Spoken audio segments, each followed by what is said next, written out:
С нами, вставай сюда, эта рука еще не болит. С нами MVP финала Роман Мурзин. Роман, и первый вопрос, кто круче, ты или Евген? Евген. Евген? Почему? Во-первых, как сказал Майкл Джордан про Коби Брайанта и Леброна Джеймса, у кого больше перстней, тот и круче. Как известно, у Евгена перстней гораздо больше. Чем у кого-либо, да? Чем у кого-либо. Отрывается. Слушай, Да. ты сегодня тридцатник наколошматил, а подборы тоже в районе 30, да, были? Мы увидим статистики в ближайшее время. Я не знаю. Знаешь, 30 это какая-то фантастическая цифра, но надеюсь, что близко к 20 хотя бы. по рядам ходили такие цифры, просто там, видимо, фанаты, да. Слушай, ты когда в Москве оказался? Вчера приехал утром. Вчера утром, да? Поездом. Акклиматизировался? Две столицы. Акклиматизировался, успел войти в ритм?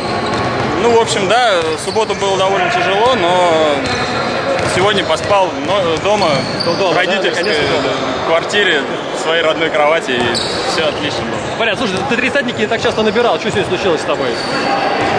Хотелось, наверное, зажечь своих партнеров. Я как половину очков набрал в первой четверти.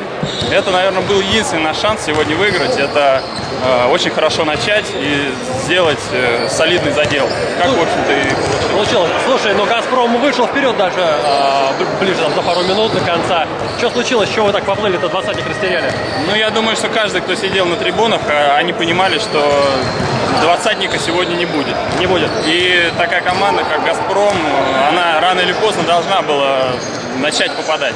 И это случилось в третьей четверти, частично в четвертой. Вот эта их легкая пятерка, она нас, конечно, начала просто уничтожать. И мы чудом уже забили вот эти последние очки, чтобы все-таки вырвать победу. Ага.